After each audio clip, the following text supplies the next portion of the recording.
800 850 سے 9000 تک بھٹی میں پکانے کی تکنیک کا علم ہونا۔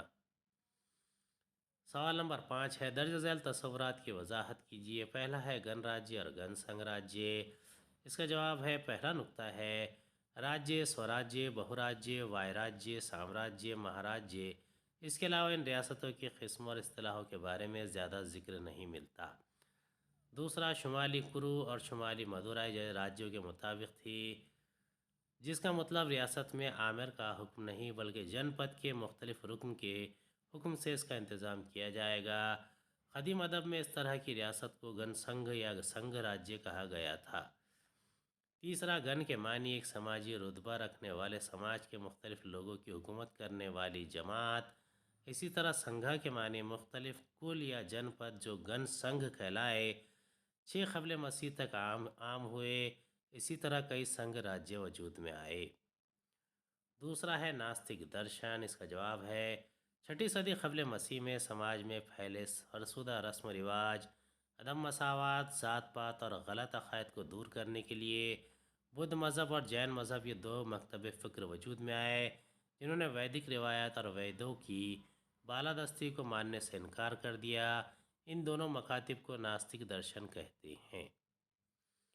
تیسرا ہے گوتم بدھ کے اشٹانگ مارگ، 8 راستے۔ اس کا جواب ہے، گوتم بدھ نے دکھ سے نجات حاصل کرنے کے لیے 8 راستے بتائے ہیں، جن پر چل کر انسان دکھوں سے نجات حاصل کر سکتا ہے۔ ان 8 راستوں کو اشٹانگ مارگ کہتے ہیں۔ پہلا ہے سمیک درشٹی، دوسرا سمیک سنکلپ، تیسرا سمیک واچا، چوتھا سمیک کرامانت، پانچواں سمیک آجیو، چھٹا سمیک ویایام، ساتواں سمیک اسمرتی، آٹھواں سمیک سمادھی۔ چوتھا ہے ہولوسین 10,000 سالہ عہد۔ اس کا جواب ہے، ہولوسین 10,000 سالہ عہد۔ پہلا نقطہ ہے ہماری زمین پر برف کا زمانہ 12 سے 11,000 سال قبل اپنے اختتام کو پہنچا اور یہیں سے ایک نیا دور جسے 10,000 سالہ دور ہولوسین کہتے ہیں اس کا آغاز ہوا۔ دوسرا، زمین پر موجود گلیشیئر پگھل کر ندی اور سمندروں میں پانی کے اضافے کا سبب بنے، جس کے نتیجوں میں جاندار اور نباتات جیسے غذائی اجزاء کی مقدار میں اضافہ ہوا۔ تیسرا، اس دور میں قبیل حبسہ مموت، ابتدائی ہاتھی، ہزاروں قسم کی مچھلیاں اور چھوٹے جاندار مثلاً بکری، بھیڑ، ہرن وغیرہ بڑے پیمانے پر دستیاب ہونے لگے۔ سوال نمبر 6 ہے، درج ذیل بیانات کی وجوہات بیان کیجیے۔ پہلا ہے، پتھر کے وسطی زمانے کے لوگوں کی کمین گاہیں ہی میسوپوٹامیہ کے جدید ہجری عہد کے انسانوں کی پہلی مستقل آبادیوں میں تبدیل ہو گئی۔ اس کا جواب ہے، پہلا نقطہ ہے قدیم میسوپوٹامیہ جدید عراق، شام، اسی طرح ایران کے مغربی علاقوں اور شمال مشرقی ترکی کے علاقے پر مشتمل تھا۔ دوسرا ہے، چھوٹے پتھروں کی تہذیب کا انسان ان علاقوں میں ایک طویل مدت تک آباد رہا۔ اس کی وجہ صرف یہ تھی کہ یہاں ذخیرہ آب بڑے پیمانے پر دستیاب تھا۔ تیسرا، دریائے دجلہ اور فرات میں آنے والی طغیانیوں سے ان دریاؤں کے کنارے زرخیز مٹی جمع ہو جاتی تھی۔ چوتھا، چھوٹے پتھروں کی تہذیب کے انسان کا ان علاقوں میں آباد رہنا دھیرے دھیرے جدید پتھروں کی تہذیب کے اولین اور مستقل دیہاتوں کے آباد ہونے کا سبب بنا۔ دوسرا ہے، جدید ہجری عہد کے دوران انسانی زندگی میں بنیادی تبدیلیاں واقع ہوئی۔ اس کا جواب ہے، پہلا نقطہ ہے جدید ہجری عہد کا انسان لکڑی اور پتھروں کے جڑے ہوئے ہتھیار بنانے لگا اور اسے استعمال کرنے لگا۔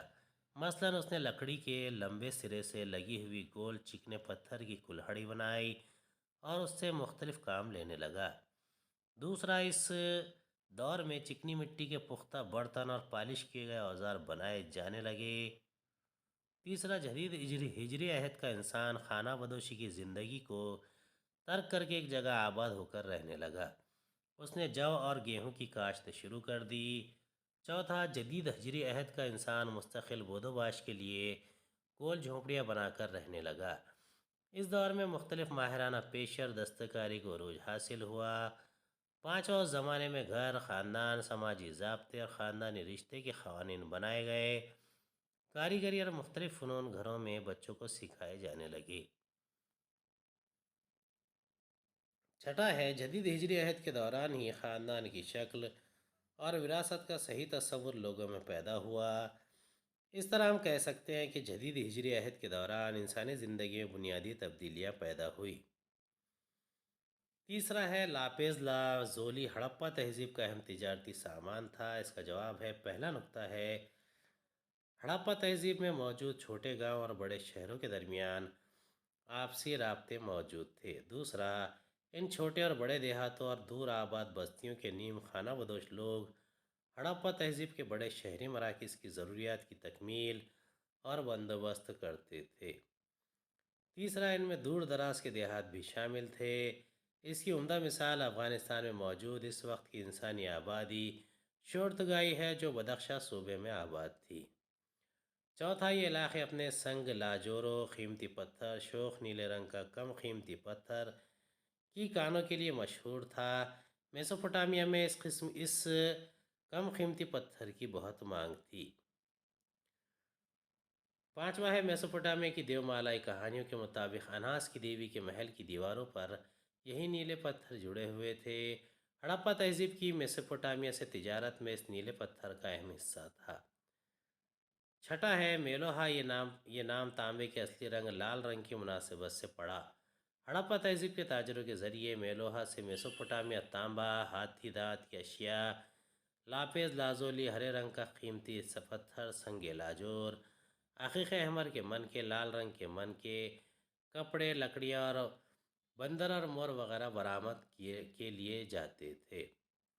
ساتواں ہے مصر کے شاہی گھرانوں کے مرد و ممیوں کو نیلے رنگ کے لباس میں لپیٹنے کے لیے کپڑے، نیل وغیرہ اشیاء کی تجارت ہوتی تھی۔ آٹھواں ہے ہڑپا کے تاجر اپنی اشیاء کے تبادلے کے ذریعے اون، سونا اور چاندی حاصل کرتے تھے۔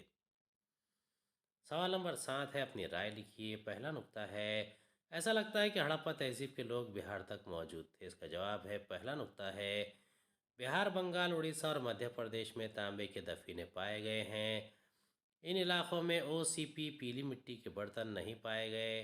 ان علاقوں میں کانسے دھاتوں زمانے کی تہذیب اور مراکز کھدائی میں دریافت ہوئے ہیں۔ چوتھا ہے، چراند اور سونپور وغیرہ کے علاقوں میں کھدائی کے دوران پیلی مٹی کے برتن دستیاب ہوئے ہیں، جن پر کالے اور لال رنگ سے ڈیزائن بنی ہوئی ہیں۔ ان برتنوں کی شکلیں ہڑپا تہذیب سے ملتی جلتی ہیں۔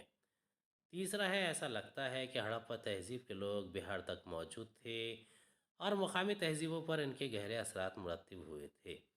بنگال اور اڑیسہ میں دھاتوں کے زمانے کے مراکز کی کھدائی میں دریافت مٹی کے برتنوں سے ظاہر ہوتا ہے کہ یہ برتن اپنی شکل اور طرز میں ہڑپا تہذیب سے ملتے جلتے تھے۔ دوسرا ہے، ہڑپا تہذیب کے شہروں کو دیکھ کر ایک منظم انتظامیہ کا پتہ چلتا ہے۔ اس کا جواب ہے، پہلا نقطہ ہے، ہڑپا تہذیب کے شہروں میں صنعتی پیداوار کے لیے مخصوص علاقے ہوتے تھے۔ صنعتی علاقوں میں مزدوروں کی الگ بستی پائی جاتی تھی۔ چھنو داڑو اور سندھ اہم صنعتی شہر تھے۔ ایسا واضح ہے کہ گجرات میں آبادی اور بستیوں کے باہر قائم چوکیاں تجارت میں رفت اور آسانی کے لیے قائم کی گئی تھی۔ دوسرا ہے، سوراشٹر کے ساحل کے قریب واقع ان بستیوں اور چوکیوں سے جہاز راہ میں یہ پکا مال سامان لادنا اور بھی آسان تھا۔ یہاں موجود کنتاسی، ناگیشور، باگسارا کی باہری چوکیوں تک تانبا، سیپ اور سنگ لاجورو وغیرہ اشیاء کو پہنچانا بہت آسان تھا۔ تیسرا نقطہ ہے، خام مال کی حصولیابی، پکے مال کی تیاری اور اسے انہی علاقوں سے دوسرے علاقوں کو برآمد کرنا، یہ تمام کام ظاہر کرتے ہیں کہ اس طرح کی تجارت فائدہ مند ثابت ہوتی رہی ہوگی، کیونکہ ہڑپا تہذیب کے لوگوں نے بھی یہ چوکیاں انہی مقاصد کو مد نظر رکھ کر قائم کی تھی۔ حالانکہ چوکیاں چھوٹی چھوٹی تھیں، مگر تجارتی مراکز کے لیے انتہائی اہم تھی۔ چوتھا ہے، دھولا ویرا کا شہر تو ان تجارتی کاموں، درآمد برآمد پر نگرانی اور نظر رکھنے کے لیے قائم کیا گیا تھا۔ لوتھل اس تہذیب کی اہم سمندری بندرگاہ تھی۔ تیسرا ہے، آریاؤں کے اصلی گھر کے بارے میں بحث کی جاتی ہے۔ اس کا جواب ہے، یہ بحث 16ویں صدی میں شروع ہوتی ہے۔ تب تک آریاؤں کا تصور معلوم نہیں تھا۔ متعلقہ غیر جوابی سوالات میں ہے، جیسے آریہ کون تھے، کیا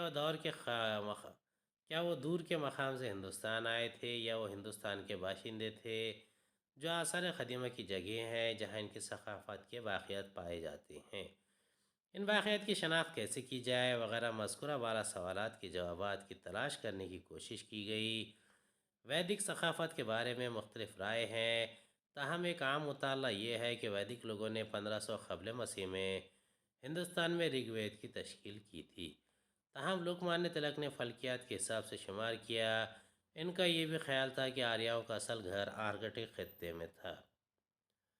سوال نمبر 8 ہے، درج ذیل سوالات کے مفصل جوابات لکھیے۔ پہلا ہے، قدیم ہندوستان کی جمہوری اور چندر سری ریاستوں کی معلومات بیان کیجیے۔ اس کا جواب ہے، پہلا ہے، کچھ گن سنگھ کو انتظامی علاقوں میں تقسیم کیا گیا تھا جسے کھانڈا کہا جاتا تھا، جو لوگوں کے منتخب لوگوں کی جماعت تھی۔ ہر نمائندہ اپنے کھانڈے کی نمائندگی کیا کرتا تھا۔ ان منتخب شدہ نمائندوں پر کچھ مجموعی طور پر ذمہ داریاں سونپی جاتی تھیں، تاکہ گن شدہ نمائندہ پر کچھ مجموعی طور پر ذمہ داریاں سونپی جائے، گن سنگھ کا نظام بہتر ڈھنگ سے چل سکے۔ دوسرا ہے، یہی جمہوری نظام تھا جو اسی وقت رائج تھا۔ اس طرح کی گن سنگھ پنجاب، سندھ حتیٰ کہ سکندر کے حملے کے وقت تک بھی روبہ عمل تھی۔ تیسرا ہے، ہر منتخب نمائندہ اپنے حلقہ انتخاب کھانڈا کا نمائندہ ہوتا تھا، جسے گن مکھیا بھی کہا جاتا تھا۔ ہر گن مکھیا اپنی اسمبلی کا نمائندہ ہوتا تھا، جسے گن پریشد کہا جاتا تھا۔ گن پریشد تمام انتظامی امور کی سب سے بڑی فیصلہ لینے والی جماعت ہوتی تھی۔ گن پریشد کے ذریعے جو بھی فیصلہ لیا جاتا وہ تمام علاقے حلقہ انتخاب یا کھنڈا یا نافذ ہوتے تھے۔ چوتھا ہے، گن پریشد میں گن مکھیاؤں کا ایک گن پرمکھیا ہوتا تھا، جو تمام انتظامی امور کو انجام دینے کا ہیڈ یا صدر مانا جاتا تھا، جسے ادھیکشک یا راجا بھی کہا جاتا تھا۔ اس کے علاوہ اس کے نائبین بھی ہوتے تھے، جنہیں اپ راجا یعنی اپ ادھیکشک، سیناپتی اور بندھا گری کا کوش ادھیکشک کہا جاتا تھا۔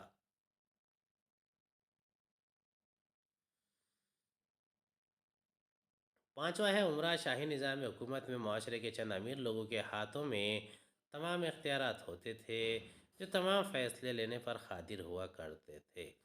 پانینی اور کوٹلیہ نے اسے راج شبد پاجوی کا سنگ نام دیا۔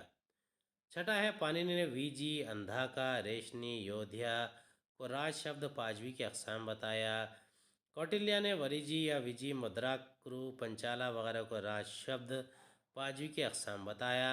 اسی طرح کی گن سنگھ اتر پردیش اور بہار کے مشرقی علاقوں میں پھیلی ہوئی تھی۔ ساتواں ہے، جن پد لوگوں میں اس احساس کو جنم دیتا تھا کہ وہ اس ریاست میں محفوظ ہے۔ کچھ طاقتور جن پدوں نے اپنی سرحدوں کو بڑی حد تک وسیع کیا اور 800 قبل مسیح تک وہ جن پد سے مہا جن پد کہلائی۔ دوسرا سوال ہے، مہا جن پد کے دور میں موجود تاجروں کی انجمنوں گلڈس شرینی کی ساخت اور اسے کام مفصل بیان کیجیے۔ اب دیکھیے، سوال نمبر 8 میں سے کوئی ایک ہی کرنا ہے، یہ دوسرا ہے۔ اس کا جواب ہے، پہلا نقطہ ہے، مہا جن پدوں کو دولت مند ریاستوں میں بدلنے میں تجارت کے ساتھ ساتھ تاجروں کی انجمنوں اور ماہر کاریگروں کی انجمنوں نے نمایاں کردار ادا کیا۔ ان تجارتی انجمنوں کی تنظیم و تشکیل کے اپنے طریقہ کار اور کارکردگیاں ہوتی تھی۔ دوسرا ہے، ان تنظیموں کے اپنے سخت قوانین تھے، اس لیے یہ سخت گیرانہ ساخت رکھتے تھے۔ ان سخت گیرانہ ساخت اور ڈھانچے کی وجہ سے ہی آگے چل کر ذات پات کے نظام کو تقویت اور عروج حاصل ہوا۔ اس تنظیم میں اجرت پر کام کرنے والے مزدوروں کو کرم کارا کہا جاتا تھا، اور وہ مزدور جو بلا معاوضہ کام کرتے تھے ان کو داس کہا جاتا تھا۔ تیسرا ہے، اپنی ساخت کے لحاظ سے شرینی میں مرکزی حکومت کو ہموار کرنے کی زبردست استعداد موجود تھی۔ گلڈس کے کام کاج کو ریاست کے ذریعے کنٹرول کیا جاتا تھا۔ گلڈس کے ذریعے کی جانے والی پیداوار، ان کے معاشی کام کاج اور گلڈس کے تمام رسومات کے مکمل دستاویزات بنائے اور رکھے جاتے تھے۔ ہر گلڈ کو شہر میں علیحدہ جگہ دی جاتی تھی، جو حکومت کی جانب سے عطا کی جاتی تھی۔ چوتھا نقطہ ہے، کسی بھی پکے مال کی قیمتوں کے تعین میں یا پیداوار کے مختلف دور کو لے کر گلڈ ممبرز اور کرم کاروں کے درمیان آزادانہ طور پر آپسی تعلقات کی روایت موجود تھی۔ ہر گلڈ کو اپنی روایت، طور طریقے اور قوانین موجود تھے۔ ان تمام پہلوؤں کو مد نظر رکھتے ہوئے ریاست گلڈ کے کام کاج میں کوئی مداخلت نہیں کرتی تھی۔ اس کی وجہ سے گلڈ کی آزادانہ حیثیت برقرار رہی۔ گلڈوں کے کسی بھی معاملے میں کوئی بھی فیصلہ لیتے وقت راجہ گلڈوں کے نمائندوں سے صلاح مشورہ ضرور لیتا تھا۔ پانچواں ہے دستکاروں اور ماہر کارگروں کی یونین کا سربراہ جیش تھکا یا جے تھکایا کہلاتا تھا۔ تاجروں کی انجمن گلڈ کے سربراہ کو سوشیسٹی یا شیٹھی کہا جاتا تھا۔ تمام گلڈز اپنے سرمایہ کا استعمال تجارت اور پیداوار کے کاموں میں کرتے تھے یا پر کسی سماجی کام میں صرف کرتے تھے، جو دان عطیہ دینا یا کم سے کم شرح پر سود یا قرض دینا ہوتے تھے۔ سوال نمبر 9 ہے، گجرات میں موجود کانسے کی تہذیب و دھاتوں کی تہذیب کے بارے میں دیے گئے نکات کی مدد سے معلومات لکھیے۔ پہلا ہے مدت دور، دوسرا گزر بسر کے ذرائع، تیسرا جغرافیائی وسعت، چوتھا دوسری تہذیبوں کے ساتھ ثقافتی رشتے کے ثبوت۔ اس کا جواب ہے پہلا ہے مدت دور۔ گجرات میں دھاتوں کانسے کے زمانے کی بستیاں ہڑپا تہذیب کے درج ذیل مراحل موجود تھے۔ پہلا ہے ہڑپا تہذیب کا اولین دور 2600 سے 3950 قبل مسیح۔ دوسرا ہڑپا کی شہری تمدن کی تہذیب 1900 سے 2600 قبل مسیح۔ تیسرا ہڑپا تہذیب کے بعد کا دور 900 سے 1900 قبل مسیح۔ گزر بسر کے ذرائع، گجرات میں قیمتی پتھر کے حصول کے بہت سارے ذرائع موجود تھے۔ ہڑپا تہذیب کے زمانے میں ان پتھروں سے منقے بنانے کی صنعت بہت بڑی تھی۔ گجرات میں موجود پتھر کے جدید زمانے کے انسان ان پتھروں کی حصولیابی میں اہم کردار ادا کرتے تھے۔ گجرات میں آباد جدید ہجری عہد کے انسان کا اہم پیشہ جانور چرانا تھا اور غلہ بانی ہی تھا۔ شاید یہ چرواہے لوگ نیم خانہ بدوش تھے۔ تیسرا جغرافیائی وسعت، گجرات میں کانسے دھاتوں کے زمانے کی تہذیب کی خصوصیات میں علاقے کے لحاظ سے فرق نظر آتا ہے۔ کچھ، سوراشٹر اور شمالی گجرات میں موجود کانسے دھات کے زمانے کے برتنوں میں فرق واضح طور پر نظر آتا ہے۔ کچھ اور سوراشٹر میں موجود دھاتوں کے زمانے کے دیہاتوں کی کثرت 1900 قبل مسیح میں تھی۔ چوتھا نقطہ ہے دوسری تہذیبوں کے ساتھ ثقافتی رشتے کے ثبوت۔ ہڑپا تہذیب کے بعد کے زمانے میں گجرات میں دھاتوں کی تہذیب کی دو قسمیں پائی جاتی تھی۔ جنوبی گجرات کی تہذیب کو پرابھاس تہذیب کے نام سے جانا جاتا تھا اور شمال مشرقی گجرات کی دوسری تہذیب کو رنگ پور تہذیب کے نام سے جانا جاتا تھا۔ دھاتوں کے زمانے کی تہذیب اور ہڑپا تہذیب کے بعد کے برتنوں میں رنگ، شکل اور ڈیزائن میں کافی مماثلت موجود ہے۔